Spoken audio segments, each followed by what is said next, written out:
اللہ تبارک و تعالیٰ نے کلام مجید میں ارشاد فرمایا وَلَوْ أَنَّهُمْ إِذْ ظَلَمُوا أَنفُسَهُمْ جَاءُوكَ فَاسْتَغْفَرُوا اللَّهَ وَاسْتَغْفَرَ لَهُمُ الرَّسُولُ لَوَجَدُوا اللَّهَ تَوَّابًا رَحِيمًا۔ یہ آیت مبارکہ ہر ایمان والے کے لیے، مومن کے لیے بڑی خوشخبری دینے والی، بڑی بشارت دینے والی آیت مبارکہ ہے۔ اللہ تبارک و تعالیٰ نے فرمایا کہ اگر یہ لوگ یعنی میرے بندے ایمان والے اپنی جانوں پر ظلم کر بیٹھے، جانوں پر ظلم کا مطلب کیا ہے؟ تو مفسرین کرام نے فرمایا کہ جانوں پر ظلم کا مطلب یہ ہے کہ جس طرح ایک انسان دوسرے انسان پر ظلم کرتا ہے، دنیا میں دیکھنے میں یہی آتا ہے کہ ایک انسان دوسرے انسان پر ظلم کرتا ہے، ظالم بنتا ہے، لیکن ایک انسان وہ بھی ہوتا ہے جو اپنے آپ پر ظلم کرتا ہے، جو خود پر ظلم کرتا ہے۔ وہ کون سا انسان ہے، وہ کون سا عمل ہے جو خود پر ظلم ہو جائے؟ تو علماء مفسرین فرماتے ہیں کہ جو انسان اپنے آپ کو اللہ اس کے رسول کی نافرمانی میں لگا دیتا ہے وہ دراصل اپنے آپ پر ظلم کرنے والا ہے۔ جو خدا کی نافرمانی کرے، رسول پاک کے فرمان کے خلاف زندگی گزارے گا، وہ کسی اور پر ظلم نہیں، وہ پہلے اپنے آپ پر ظلم کرنے والا بنے گا۔ تو قرآن میں اللہ نے فرمایا کہ اگر یہ لوگ اپنی جانوں پر ظلم کر بیٹھے، یعنی ان سے گناہیں سرزد ہو جائے تو کیا کرے؟ تو فرمایا اس کا ایک آسان طریقہ یہ ہے کہ اے محبوب وہ آپ کی بارگاہ میں حاضر ہو جائے، آپ کی بارگاہ میں پہنچ جائے اور آپ کی بارگاہ میں پہنچ کر اللہ سے مغفرت طلب کرے، اللہ سے معافی مانگے۔ یہی کافی نہیں ہے بلکہ اللہ نے فرمایا وہ اللہ سے معافی مانگے اور محبوب آپ بھی ان کے لیے میری بارگاہ میں بخشش کی دعا کر دے، آپ بھی ان کے لیے مغفرت طلب کرے۔ جب یہ دو کام ہو جائیں گے تو فرمایا لَوَجَدُوا اللَّهَ تَوَّابًا رَحِيمًا، یہ بندے ضرور بضرور اللہ کو توبہ قبول کرنے والا، مہربانی کرنے والا پائیں گے۔ تو اس آیت کی تفسیر میں مفسرین اکرام نے فرمایا کہ یہ آیت حضور کی ظاہری حیات مبارکہ تک ہی محدود نہیں ہے، بلکہ قیامت تک آنے والے سارے ایمان والوں کے لیے، سارے مسلمانوں کے لیے، سارے کلمہ گو کے لیے یہ آیت مبارکہ ہے۔ اور اس آیت میں یہ حکم دیا جا رہا ہے کہ گنہگار جب گناہ کرے تو رسول پاک کی بارگاہ میں حاضر ہو جائے اور حضور کی بارگاہ میں جا کر اللہ سے معافی مانگے اور سرکار سے عرض کرے کہ آقا آپ بھی اللہ کے لیے ہماری بخشش کی دعا فرما دیجئے۔ اور قرآن کہتا ہے جب میرے محبوب بھی بخشش کی دعا مانگیں گے اللہ تعالیٰ ضرور تمہاری توبہ کو قبول فرمائے گا، اللہ پاک تم پر مہربانی فرمائے گا۔ اس آیت کی تفسیر میں کئی مفسرین اکرام نے ایک واقعہ نقل کیا ہے، بڑا اہم واقعہ ہے۔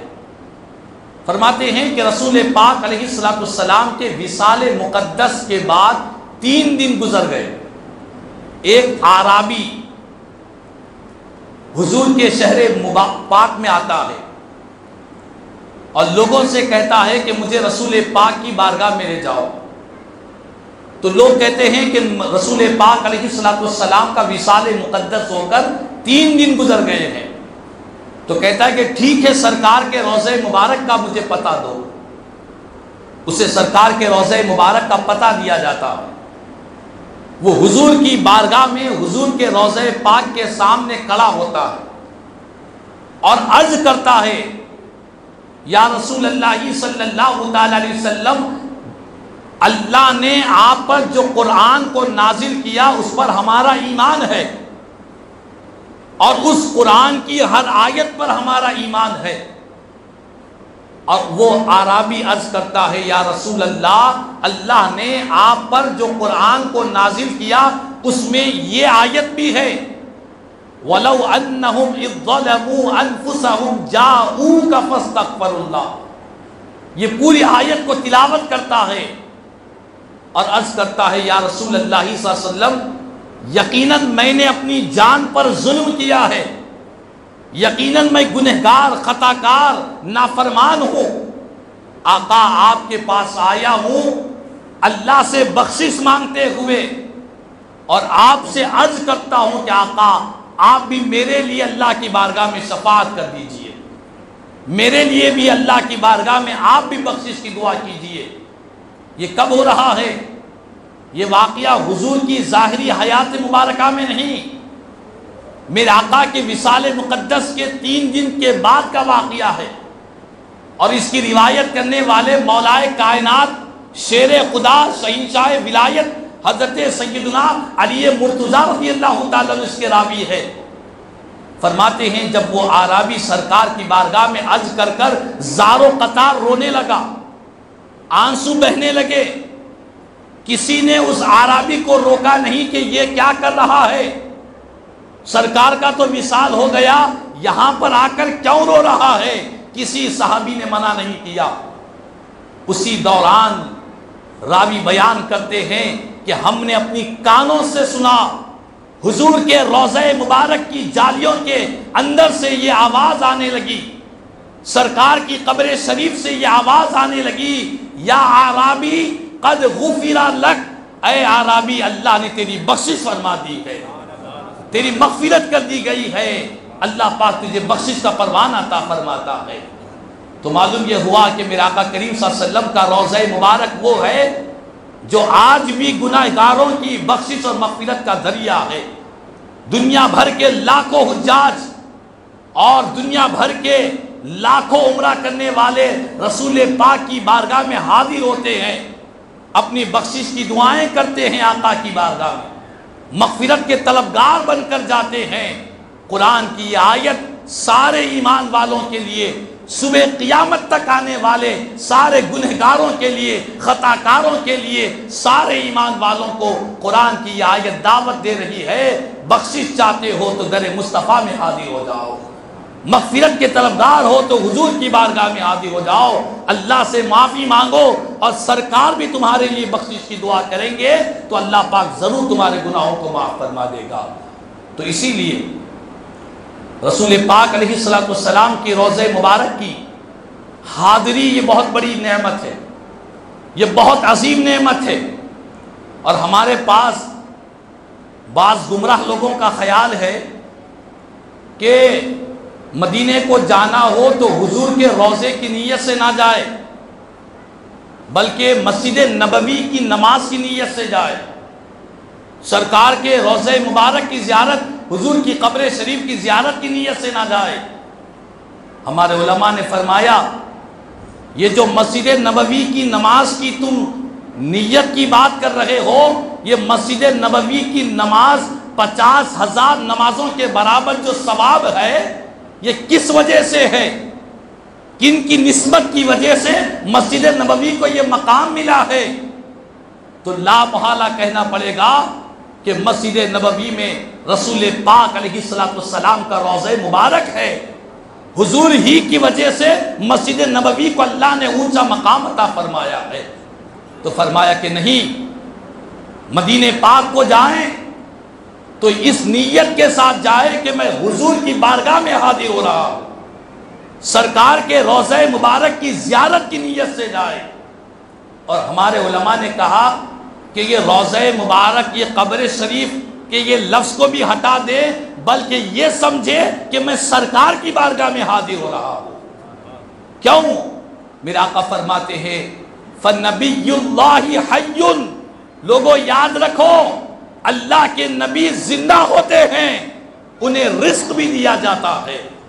تو فرمایا سرکار کے روضہ مبارک کی زیارت کی نیت کے ساتھ جانا چاہیے۔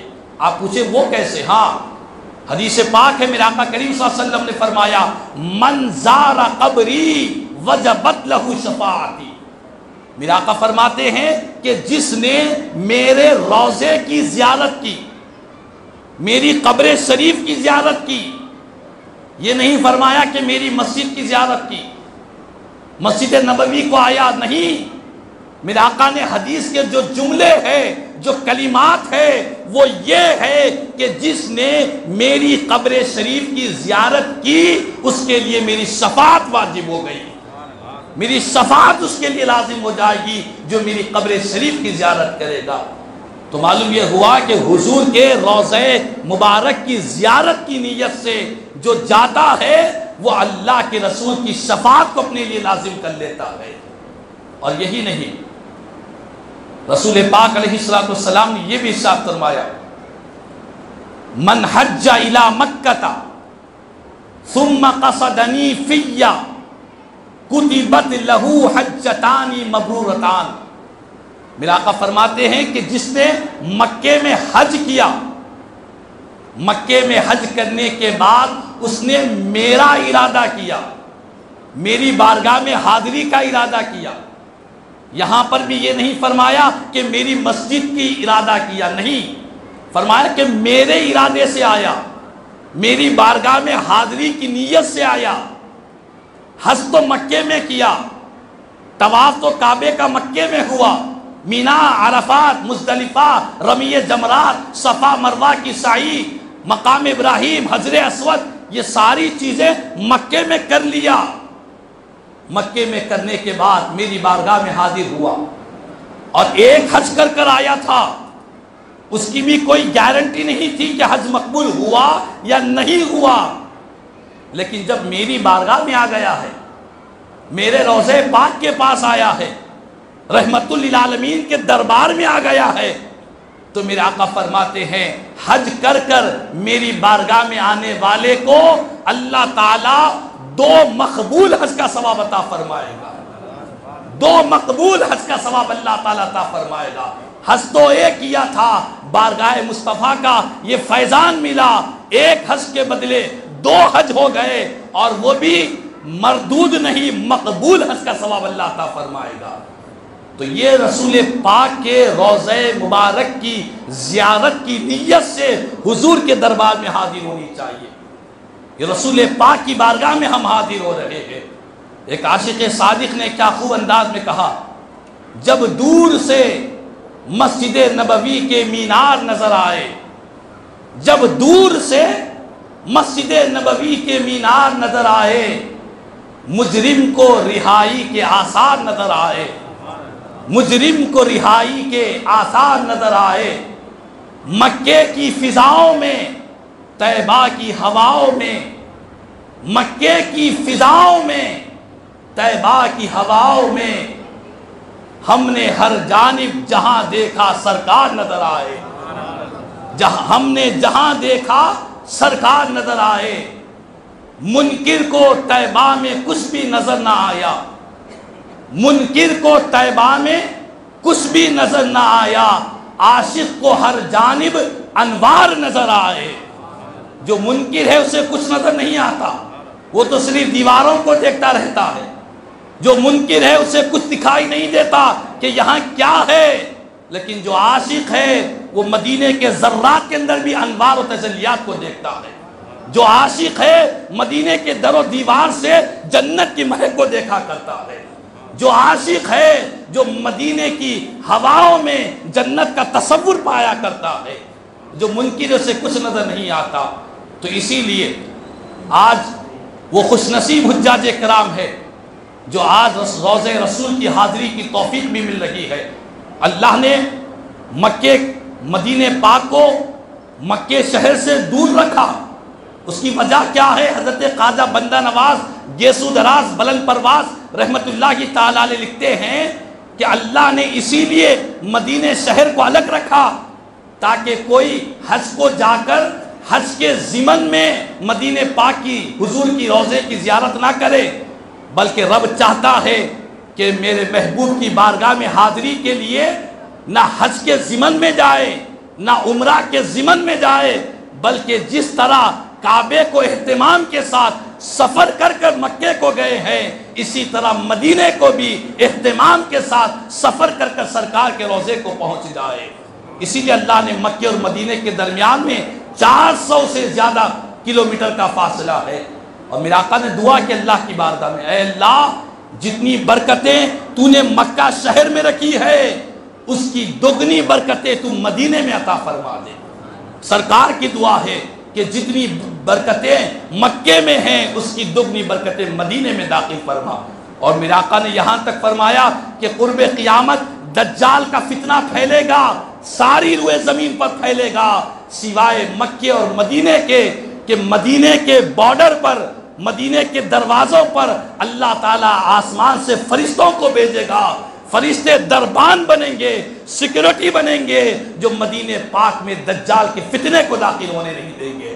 تو یہ حضور کا شہر مبارک ہے۔ اللہ تعالیٰ سے دعا ہے کہ اللہ پاک ہم سب کو روضہ رسول کی بعد اب حاضری بار بار نصیب فرمائے۔ مولا تعالیٰ جو کچھ بھی کہا گیا سنے گایا، کہنے سننے سے زیادہ مجھے ہم تمام کو عمل کی توفیق عطا فرما۔ آمین ثم آمین۔ الحمدللہ رب العالمین۔